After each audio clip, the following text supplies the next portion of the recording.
तर स्वागत आहे तुमचं माझ्या क्विंडममध्ये.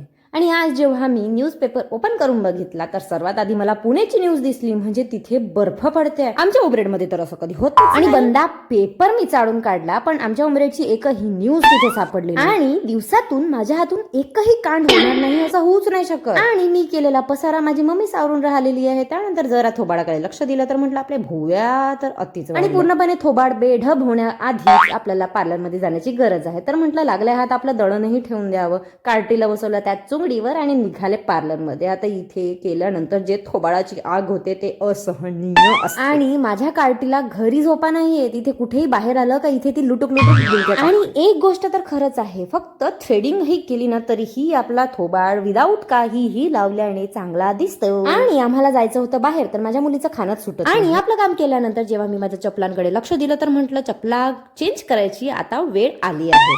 टाकला झोला आपल्या डिक्कीमध्ये आणि म्हटलं होतं ना की माझी मुलगी बाहेर आल्यानंतर झोपा काढ. आणि आजच्या दिवसाचा दुसरा कांड म्हणजे ही आलूची टोपली माझ्या हातून खाली पडली. तर म्हटलं बाई जरा तूच उचलून दे. आणि ती इतक्या चांगल्या पद्धतीने स्वतःहून आली. मम्मी मी उचलते म्हणते. आणि तिला असं काम करताना पण मला जरा बरं वाटतं. म्हणजे छोट्या बच्चांमध्ये काय क्यूटनेस असते ना. आतापर्यंत माझी मम्मी माझे पडलेले कामं उचलते आणि आता तर माझी मुलगीही माझे कामं करून घेते. ह्याचा अर्थ माझ्याकडे बॅकअप मध्ये एक ऑप्शन आहे. खूप जोर लावून लावून बिचारीने टोपली ती वरती ठेवली तर म्हटलं तिला थँक्यू पण बनवून काम केल्यानंतरचा तिचा ऍटिट्यूड तुम्हाला नाही. आणि आज दिवसभरात तर मी माझ्या कामाला काही हात नाही लावला. सरळ मी रात्रीला माझं काम घेऊन बसले. आणि ही आहे मण्यांची माळ. आता ही सरळ आपल्या गळ्यात नाही घालायची आहे. यातून आपल्याला एक एक मण्या बाहेर काढायची आहेत. आणि इथे मी आता चोकर बनवत आहे आणि मी एक वेगवेगळ्या डिझाईन्स रेडी करत आहे. तर आता मी विचार केलाय की तुम्हाला इथे मी डिझाईन्स काही रिव्हील करणार कारण आपण आपल्या ज्वेलरीचा हॉलच तसंही घेणार आहोत. म्हणून इथे तुम्ही ज्वेलरी बघून काय करणार नाही का.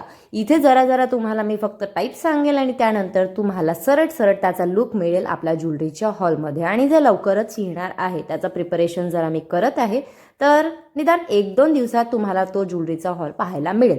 So stay tune for the jewellery hall. आणि आता इथे मी हे असे छोटे छोटे लॉरियल्स कनेक्ट करून राहिलेली आहे. तर हे तर काम मी माझा करते आहे.